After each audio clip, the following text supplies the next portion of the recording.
many of us, our 20s are a time to finish up college, get a job, maybe start thinking about the future. But for others, there's a different path. Here's a look at some of the youngest mayors elected in the state of Wisconsin. Romaine Quinn was just 19 years old when he was elected mayor of Rice Lake in 2010. Justin Nichols took office as mayor of Manitowoc when he was 22. There have been other mayors elected in their 20s, but not too many. The newest mayor to join that group is 27-year-old Ryan Sorenson, who was just recently elected mayor of Sheboygan.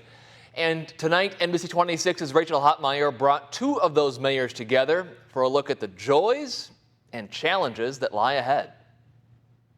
The adjective young is described as having lived or existed for only a short time, according to the Oxford Languages Dictionary. What does the word young mean to you? I'll let the young guy answer first.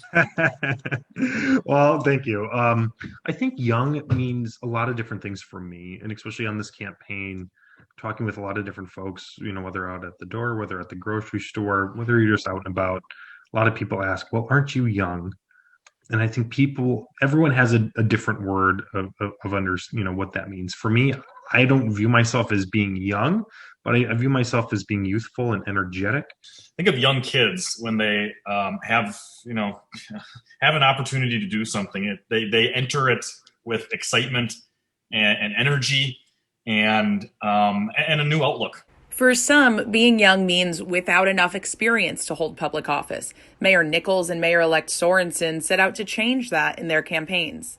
It was challenging for some of the longer-term folks at City Hall I remember I sat down with the city planner one day, and he reminded me he worked for the city longer than I've been alive. And it's tough for a lot of people to kind of grasp that concept that such a young person could be leading an entire community. I don't necessarily. I haven't seen too much backlash. Obviously there's always some points that come out, but I think it's been mostly positive. What was your mayoral campaign experience like, starting from the ideation of pursuing what you both knew would be historic runs at the end of the day? When you're campaigning, especially when you're a younger guy, you got to work twice as hard to be taken, just half as serious. So you got to put in double the initiative, double the effort, to really lay a solid groundwork to prove yourself and earn your stripes. You have to prove that you're a serious candidate and not just a kid who wants to play SimCity and take over.